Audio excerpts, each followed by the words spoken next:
뉴스 속보 전해드리겠습니다.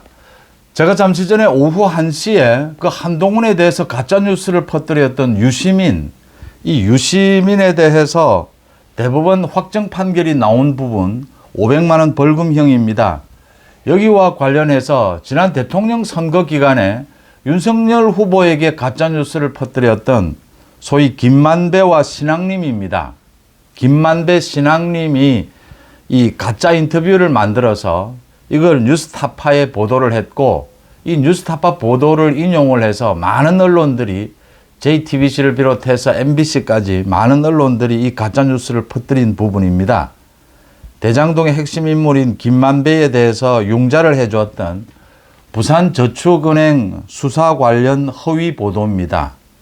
이 부분에 대한 수사도 굉장히 걱정이 된다, 우려가 된다. 지금 서울중앙지검에서 특별수사팀까지 만들어서 1년 가까이 수사를 하고 있습니다. 이 부분에도 우려가 된다라고 했는데, 제가 방송이 끝나고 난 다음에 중앙지검에서 구속영장을 청구를 했습니다. 김만배와 신앙님에 대해서. 이 구속영장이 받아들여지느냐, 김만배와 신앙님이 구속이 되느냐, 특히 신앙님입니다. 전 뉴스타파의 전문위원입니다. 이 신앙님이 구속이 되느냐라는 게 굉장히 관심을 끕니다. 이제 이 가짜뉴스에 대해서 언론사를 정말 처벌할 수 있느냐라는 겁니다. 지금 이것과 관련해서 이 김만배와 신앙님을 비롯해서 뉴스타파의 대표이사인 김용진 대표까지 피의자로 소환해서 조사를 했고, 지금 이 김만배 신앙님이 구속이 되면 뉴스타파의 대표를 비롯해서 이 뉴스타파의 가짜뉴스를 퍼나른 많은 이 방송사들, 기자들, 그 언론사에 대해서 처벌을 할 수 있느냐라는 게 판가름이 됩니다.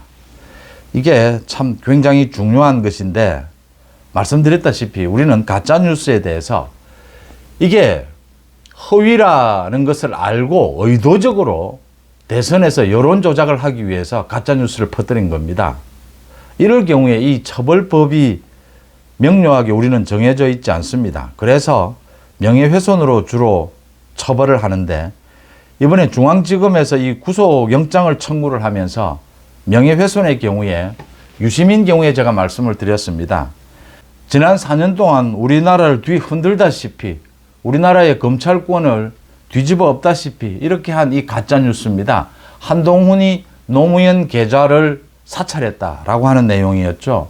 이런 가짜뉴스를 퍼뜨리고도 벌금 500만 원입니다.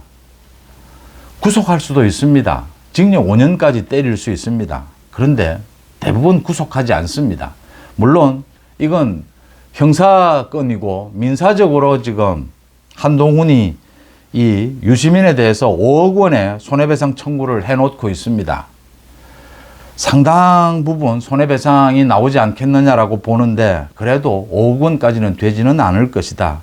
우리 지금 재판의 판결 태도가 그렇습니다. 이 허위 사실에 의한 명예훼손입니다.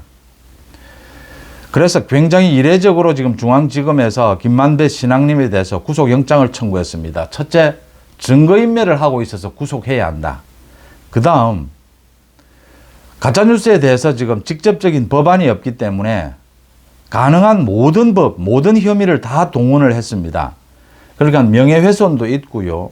배임, 이 두 사람 거의 비슷합니다. 청탁금지법 위반 등등입니다.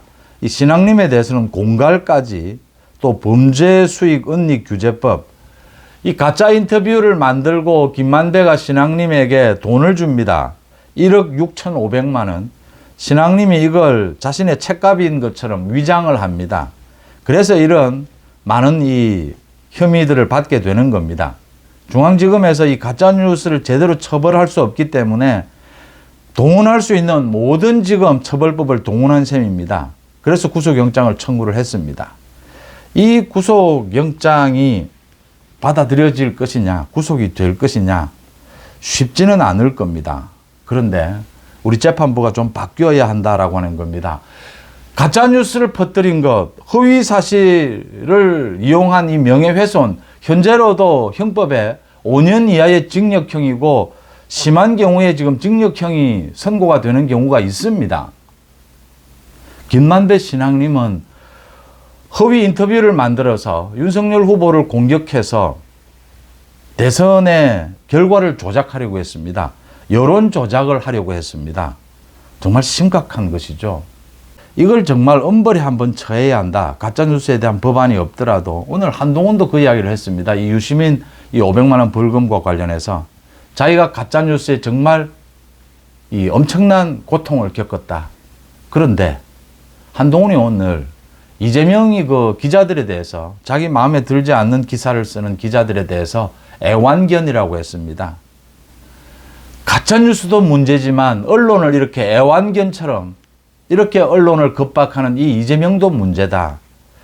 제가 언제나 드리는 말씀입니다. 제가 기자들, 언론인 동료들에게 이 가짜뉴스를 처벌해야 된다라고 이야기하면 많은 기자들, 언론사에서 반대를 합니다. 이게 언론을 위축시킬 수 있다. 지금 이 김만배 신앙님, 이 가짜뉴스를 퍼뜨린 뉴스타파, JTBC, MBC에서 주장하는 내용입니다. 그러니까 후보 검증을 위해서 공공의 인물에 대해서 검증을 위해서 의혹을 제기한 것이다. 가짜뉴스는 아니다. 의혹을 제기하다 보니까 그 중에 허위 사실이 포함이 됐다. 이걸 가짜뉴스다. 사전에 이런 허위인 것을 알고 있었다라고 해서 처벌을 하면 언론 자유 침해다. 지금 이런 주장들을 다른 언론인들도 합니다. 저는 이럴 때 이런 비유를 합니다. 개, 강아지가 참 예쁘죠. 지금은 강아지가 정말 반려견이고 생활의 일부분이지 않습니까? 이 동반자 개념이지 않습니까? 그렇다라고 해서 강아지가 예쁘다라고 해서 강아지에게 인권을 적용시킬 수는 없습니다. 개는 개일 뿐입니다. 강아지는 강아지일 뿐이죠. 인권은 인간에 대해서만 적용이 되는 것입니다. 정말 가짜뉴스를 도려내면 정말 정직한 언론, 공정한 언론이 더 활동할 공간이 넓어진다라고 하는 겁니다. 물론 당장은 이 가짜뉴스에 대해서 엄격하게 처벌을 하면 언론 자유가 좀 위축되는 게 순간적으로 올 수는 있습니다. 그런데 길게 보면, 조금만 길게 보면 이게 그러니까 허위라는데 고의성이 있었느냐 없었느냐 이 부분입니다. 이 부분을 가려내는데 언론 자유가 당장은 좀 위축이 되는 부분이 있겠지만 길게 보면 바른 언론, 공정한 언론이 공간이 넓어진다라고 하는 것입니다. 공정하지 못한 언론, 정말 나쁜 언론이 설 자리가 줄어든다라고 하는 것이죠. 이걸 이제는 분리할 때가 되었다. 이 언론의 자유는 바른 언론, 공정한 언론에 대해서 그 자유를 보장하는 것이지 가짜뉴스를 퍼뜨리는 언론까지 자유를 보장하는 것은 아니지 않습니까? 제가 언제나 그 말씀을 드립니다. 그래서 이게 지금 유시민에 대해서 구속시키지 않은 것 유감이고요. 유시민에 대해서 한동훈이 민사상 손해배상으로도 이 5억 원을 청구해 놨는데 그 재판 잘 되기를 바라고요. 엄격하게. 김만배 신앙님이 구속되어야 합니다. 그래서 우리가 가짜뉴스에 대해서 처벌하는 그 길을 열어야 합니다. 지금도 허위 사실에 의한 명예훼손도 구속되는 경우가 허다합니다. 심각할 경우에는. 이 명예훼손도 구속을 시키고 있습니다. 그런데 그냥 관례적으로 명예훼손 벌금형이다 이렇게 해서 벌금형만 때리는 경우가 많은데 유시민처럼 증거인멸을 하고 이게 선거에서 여론조작까지를 한 것입니다. 가짜뉴스를 통해서. 이 언론사들 모두 엄격하게 처벌하기 위해서는 이 김만배 신앙님부터 구속영장이 떨어져야 합니다. 구속이 되어야 한다라고 하는 점입니다. 이게 지금 서울중앙지법에서 이제 이 구속영장 실질심사를 내일쯤 하게 될 텐데 가짜뉴스의 심각성 이걸 말씀을 드립니다. 우리 정치, 우리 선거를 완전히 왜곡시키고 있습니다.